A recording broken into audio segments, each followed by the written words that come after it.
D gamma, मेरी भूख ने भारत को ढूंढ लिया। यूरोप का उबला बासी मांस खाकर परेशान हो चुका था और फिर मैंने एक ऐसे देश की तरफ कदम बढ़ाया जहां आने का हर यूरोपियन का सपना था।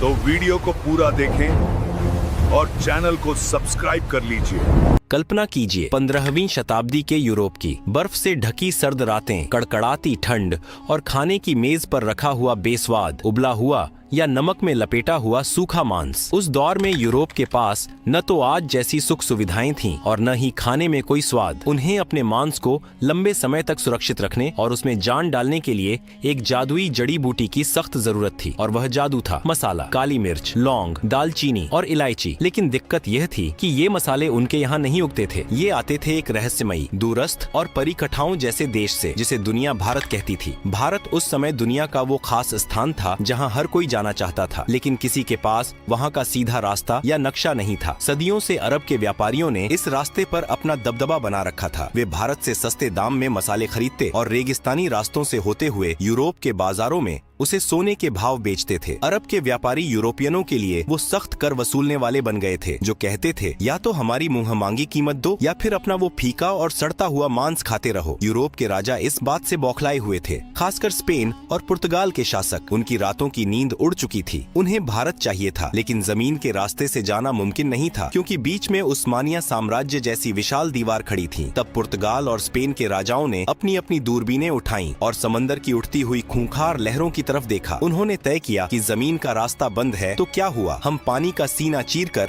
भारत का दरवाजा ढूंढ निकालेंगे। यह कोई साधारण फैसला नहीं था। आज के समय में बिना दिशा सूचक यंत्र के अनजान शहर में जाना मुश्किल होता है। जरा सोचिए, उस दौर में जब लोगों का मानना था कि दुनिया चपट्टी है। नाविकों में खौफ था कि अगर वे समंदर में बहुत दूर गए तो दुनिया के किनारे से नीचे एक अनंत खाई में गिर जाएंगे या उन्हें विशाल समुद्री राक्षस निगल लेंगे। समंदर उस समय एक ऐसा क्रूर हत्यारा था जो बिना चेतावनी दिए इंसान को लील जाता था। इन्हीं डरे हुए लेकिन लालची माहौल में पुर्तगाल से एक आदमी निकला जिसका नाम था बार्थोलोम्यू डियाज। उसने कहा, महाराज, मैं खोजूंगा भारत। वो अपनी नाव लेकर अफ्रीका के तटों के किनारे किनारे नीचे की तरफ गया, लेकिन जैसे ही वो अफ्रीका के सबसे निचले हिस्से पर पहुंचा, समंदर ने अपना असली खौफनाक रूप दिखा दिया। लहरें पहाड़ों जितनी ऊंची उठ रही थीं, हवाएं जहाज के चीथड़े उड़ाने पर आमादा थीं। डियाज की हालत खराब हो गई। उसने हाथ जोड़ लिए और कहा, भाई, मुझे नहीं चाहिए भारत, मेरी जान ज्यादा कीमती है। उसने उस जगह का नाम रखा तूफानों का अंतरीप और अपनी नाव उल्टी घुमाकर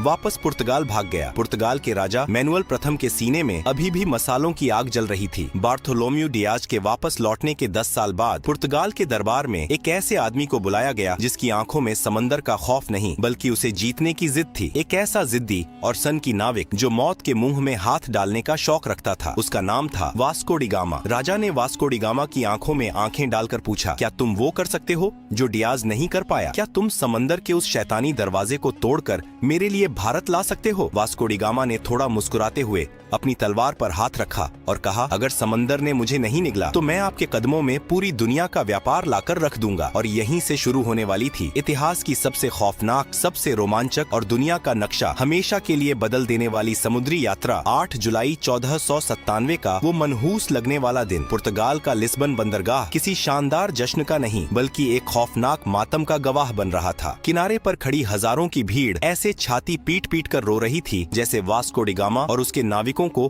किसी समुद्री यात्रा पर नहीं बल्कि सीधे यमराज के पास एक तरफा टिकट देकर भेजा जा रहा हो। जैसे ही लिस्बन का तट आंखों से ओझल हुआ और जहाज खुले अटलांटिक महासागर में पहुंचे, समंदर ने अपना असली खूंखार रूप दिखाना शुरू कर दिया। न कोई दिशा सूचक यंत्र, न कोई मौसम विभाग की चेतावनी और न ही कोई दिशा बताने वाला यंत्र जो पूरी तरह सटीक हो। सिर्फ आसमान के तारे और भगवान के भरोसे ये मुसाफिर एक ऐसी दुनिया की तरफ बढ़ रहे थे जिसका नक्शा आज तक किसी इंसान ने नहीं बनाया था। कुछ हफ्तों तक तो सब ठीक रहा, हवाएं मेहरबान रहीं, लेकिन फिर अटलांटिक महासागर का मिजाज खराब हो गया। लहरें इतनी ऊंची उठने लगीं जैसे 10 मंजिला पानी की इमारत टूटकर सीधे जहाजों पर गिर रही हो। आसमान में बिजलियां ऐसे कड़क रही थीं मानो ऊपर कोई महायुद्ध चल रहा हो। तूफानी हवाओं ने जहाजों के पालों को फाड़कर चीथड़े कर दिया। लकड़ी के जहाज ऐसे चरमरा रहे थे जैसे कोई अदृश्य दैत्य उनकी हड्डियां चबा रहा हो। निचले हिस्से में नाविकों की हालत देखकर तरस आता था। दिन रात के हिचकोलों से उल्टियां करते करते उनकी आंतें बाहर आ रही थीं। हर कोई माथा पकड़कर रो रहा था। भाई किस पागल के चक्कर में पड़ गए, शांति से पुर्तगाल में बैठकर सूखी रोटी खा लेते। ये भारत के मसालों के चक्कर में अब समंदर की मछलियों का चारा बनेंगे। तूफान तो जैसे तैसे पार हो गया, लेकिन फिर एक और खामोश, अदृश्य और खूंखार दुश्मन ने उन पर हमला कर दिया। शरीर घलाने वाली बीमारी, महीनों से ताजा खाना, फल और जीवन देने वाले तत्व न मिलने के कारण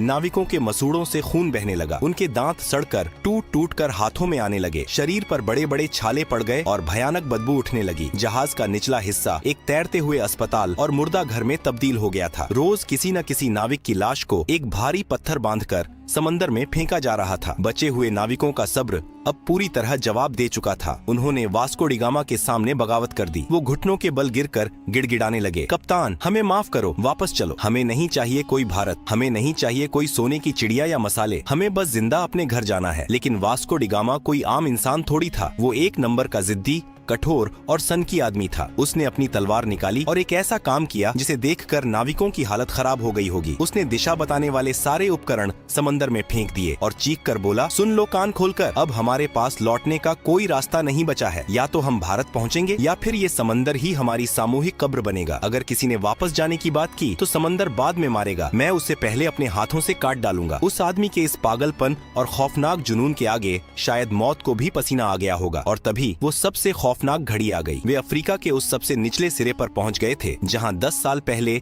बार्थोलोम्यू डियाज ने अपनी हार मान ली थी। वो जगह थी तूफानों का अंतरीप। आसमान दिन में ही स्याह काला हो गया। ऐसा लग रहा था मानो समंदर और आसमान ने मिलकर इन जहाजों को पीसने की कसम खा ली हो। लहरें इतनी विशाल थीं कि जहाज उनके सामने पानी के बुलबुले लग रहे थे। एक लहर जहाज को आसमान की तरफ उछालती तो दूसरी उसे पाताल में धकेल देती। साओ राफेल जहाज का ढांचा बुरी तरह टूट गया था। हर नाविक ने अपनी आंखें बंद कर लीं और अपने अंतिम समय की प्रार्थना करने लगा। लेकिन वास्को डी गामा जहाज के पहिए को लोहे की तरह मजबूती से पकड़े सीना ताने तूफान की आंखों में आंखें डालकर खड़ा था। प्रकृति अपने पूरे रौद्र रूप में थी। वो उन्हें निगलना चाहती थी, लेकिन एक इंसान की शुद्ध जिद और पागलपन के आगे वो भी हारने लगी। कई दिनों की इस रोंगटे खड़े करने वाली मौत की लड़ाई के बाद अचानक एक सुबह चमत्कार हुआ। तूफान थम गया, हवाएं सर्द से गर्म होने लगीं, लहरें शांत हो गईं और पानी का रंग बदल गया। वास्को डी गामा और उसके बचे खुचे थके हारे नाविकों ने अपनी आंखें खोली। उन्होंने वो कर दिखाया था जो दुनिया के इतिहास में आज तक किसी ने नहीं किया था। उन्होंने उस मौत के दरवाजे को तोड़ दिया था और अब वे एक बिल्कुल नए महासागर, हिंद महासागर में प्रवेश कर चुके थे। उस दिन के बाद से उस खूंखार तूफानों के अंतरीप का नाम बदलकर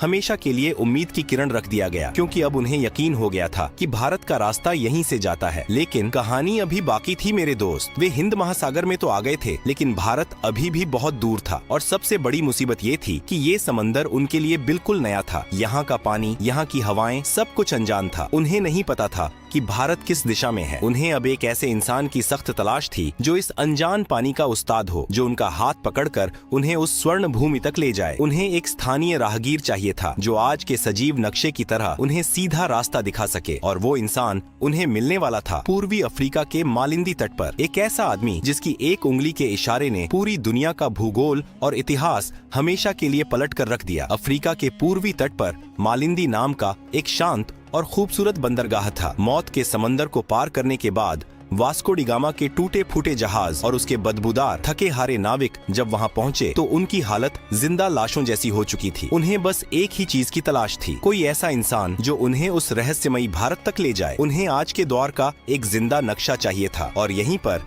इतिहास ने सबसे बड़ा और मजेदार मोड़ लिया। वास्को की मुलाकात एक ऐसे इंसान से हुई जिसने उसका हाथ पकड़कर दुनिया का नक्शा ही बदल दिया। उस भारतीय नाविक ने उसे जो चीज दिखाई उसने पुर्तगालियों के होश उड़ा दिए। उसने सितारों की स्थिति, मानसून की हवाओं और समुद्री धाराओं का ऐसा सजीव ज्ञान समझाया जिसे देखकर वास्को डी गामा को लगा कि ये लोग तो समंदर के असली उस्ताद हैं। हवा का रुख बदला। मानसून की तेज और मेहरबान हवाओं ने वास्को डी गामा के जहाजों के फटे हुए पालों में नई जान फूंक दी। अब उन्हें पतवार घुमाने की भी जरूरत नहीं थी। हवाएं खुद उन्हें उनकी मंजिल की तरफ धकेल रही थीं। जैसे जैसे दिन बीत रहे थे, नाविकों की धड़कनें तेज हो रही थीं। क्या सच में कोई भारत है या ये सब एक छलावा है? तभी एक शाम आसमान में कुछ समुद्री पक्षी उड़ते हुए दिखाई दिए। ये पक्षी पूर्व दिशा की ओर जा रहे थे। वास्को डी गामा समझ गया, जहाँ पक्षी जा रहे हैं वहीं कोई जमीन है। और फिर आई 20 मई 1498 की वो जादुई सुबह। समंदर की लहरें एकदम शांत थीं। सूरज की सुनहरी किरणें पानी पर ऐसे बिखर रही थीं जैसे किसी ने पिघला हुआ सोना बिछा दिया हो। अचानक हवा के एक तेज झोंके के साथ एक ऐसी खुशबू आई जिसने पुर्तगालियों के दिमाग सुन्न कर दिए। यह ना तो उनके जहाजों की सड़ांध थी और ना ही समंदर के खारे पानी की महक। यह चंदन, इलायची और काली मिर्च की वो दिव्य और नशीली खुशबू थी जिसके लिए उन्होंने मौतों का समंदर पार किया था। कोहरा छंटा और उनके सामने उभरी नारियल के ऊंचे पेड़ों की कतारें। दूर से मंदिरों की घंटियों की मधुर आवाज गूंज रही थी और एक विशाल वैभवशाली शहर उनके सामने खड़ा था। यह कोई भ्रम नहीं था, यह भारत का पश्चिमी तट था, कालीकट, जो आज के केरल में है। वास्को डी गामा और उसके नाविकों की आंखों से आंसू छलक पड़े। महीनों से मौत को चकमा देते देते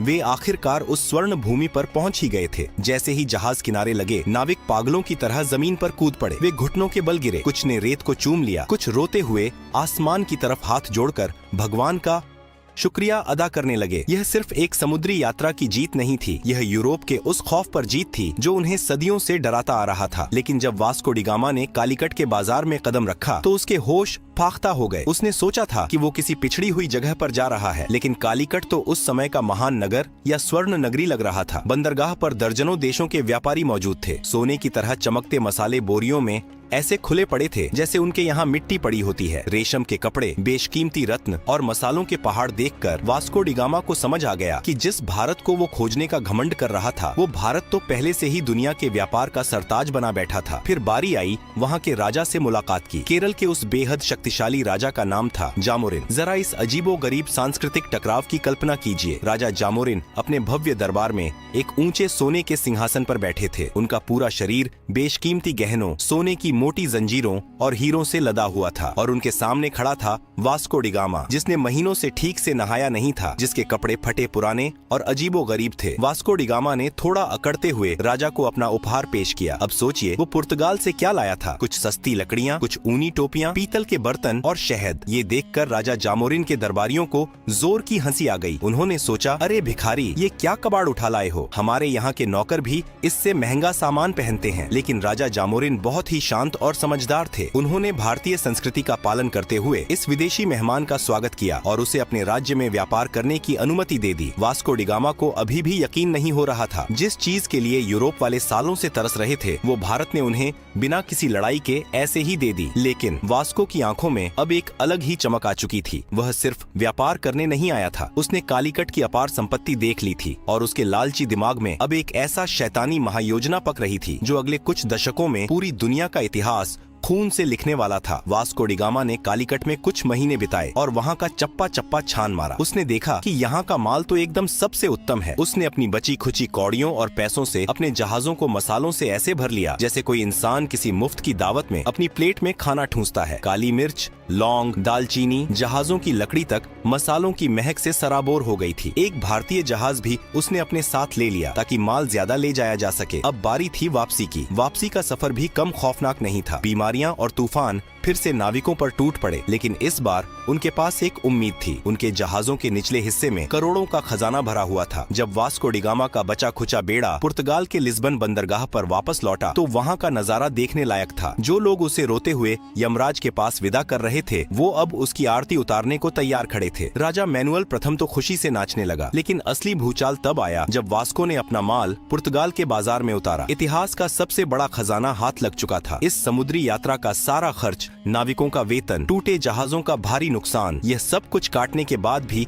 उस एक खेप से वास्को डी गामा को पूरे 64 गुना का शुद्ध मुनाफा हुआ। जरा सोचिए, आज के जमाने में लोग व्यापार में थोड़े से मुनाफे के लिए पागल हो जाते हैं और इस आदमी ने एक ही बार में इतना बम्पर मुनाफा मार दिया था। अब तो पुर्तगाल के मजे आ गए, लेकिन ये खबर छुपने वाली थोड़ी थी। पूरे यूरोप में हल्ला मच गया। अरे भारत मिल गया रे, मसालों का कुबेर का खजाना मिल गया। स्पेन, फ्रांस, हॉलैंड और ब्रिटेन, सबके राजाओं की रातों की नींद उड़ गई। पूरे यूरोप में आग लग गई कि ये कंगाल पुर्तगाल वाला रातों रात इतना अमीर कैसे हो गया। जब वो जा सकता है तो हम क्यों नहीं। देखते ही देखते यूरोप के हर देश ने अपने अपने जहाज समंदर में उतार दिए। समंदर में जैसे भीड़ लग गई। सब एक ही रट लगाए हुए थे, चलो भारत, चलो भारत। लेकिन यहीं से इस कहानी का सबसे स्याह सबसे खौफनाक और दर्दनाक अध्याय शुरू होता है। वास्को डी गामा ने जिस समुद्री दरवाजे को खोला था वह असल में आफत का पिटारा था। यह सिर्फ व्यापार का एक नया रास्ता नहीं था, यह यूरोप के खूनी लालच, क्रूरता और साम्राज्यवाद का एक सीधा निमंत्रण था। जिन पुर्तगालियों का राजा जामोरिन ने भारतीय परंपरा के अनुसार अतिथि मानकर स्वागत किया था, उन्होंने व्यापारिक चौकियों को किलों में बदलना शुरू कर दिया। उन्होंने तोपें तान दी और समंदर पर दादागिरी शुरू कर दी। उनके पीछे पीछे डच आए, फिर फ्रांसीसी अपनी नौसेना लेकर आ धमके और अंत में आया इतिहास का सबसे शातिर, सबसे खतरनाक सफेद पोश भेड़िया, अंग्रेजों की व्यापारिक कंपनी। इन यूरोपीय ताकतों को अब सिर्फ मसाले नहीं चाहिए थे, उनकी नजर अब पूरी सोने की चिड़िया पर थी। उन्होंने भारत की रियासतों को आपस में लड़ाना शुरू कर दिया। भारत का वो शांत और वैभवशाली तट जो कभी सिर्फ रेशम, मसालों और संस्कृति के आदान प्रदान का वैश्विक केंद्र था, अब बारूद की गंध, तोपों की गूंज और कूटनीति के गंदे खेल से दहलने लगा। जिस देश ने अपनी महान उदारता के चलते एक फटेहाल, थके हारे विदेशी नाविक को पनाह दी थी, उसी देश को इन व्यापारियों ने अपनी गुलामी की बेड़ियों में जकड़ लिया। व्यापार के नाम पर लूट का ऐसा नंगा नाच शुरू हुआ जिसने दुनिया के सबसे अमीर देश की कमर तोड़ दी। सदियों तक भारत के माथे पर उपनिवेशवाद का कलंक थोप दिया गया। भारत का सारा सोना, सारा वैभव जहाजों में भर भर कर यूरोप की तिजोरियों में जाने लगा और वहाँ की सड़कें भारतीय खून पसीने से चमकने लगी। लेकिन क्या भारत सिर्फ एक जमीन का टुकड़ा था जिसे कोई भी नाविक आकर खोज ले और कोई भी राजा आकर जीत ले? नहीं, भारत एक विचार है, एक अजेय और अमर आत्मा है। सदियों की गुलामी, अकल्पनीय शोषण और घोर अंधकार के बावजूद इस आत्मा की आग को कुचला नहीं जा सका। वास्को डी गामा ने भले ही 1498 में भारत की जमीन तक पहुंचने का रास्ता खोजा था, लेकिन दुनिया ने असली भारत को तब जाना जब 15 अगस्त 1947 को इस देश ने अपनी छाती पर रखी गुलामी की बेड़ियों को एक झटके में तोड़कर फेंक दिया। जब लाल किले की प्राचीर से आसमान में तिरंगा शान से लहराया तो दुनिया को यह परम सत्य समझ में आ गया कि भारत को कोई खोज नहीं सकता। यह वो सनातन सत्य है जो हमेशा से था, है और अनंत काल तक रहेगा। और इस तरह मसालों की एक हल्की सी खुशबू से शुरू हुई एक खौफनाक समुद्री यात्रा ने दुनिया को उसका सबसे बड़ा सबक सिखा दिया कि आप सोने की चिड़िया को कुछ वक्त के लिए पिंजरे में तो कैद कर सकते हैं, लेकिन उसकी उड़ान को हमेशा के लिए कोई नहीं रोक सकता।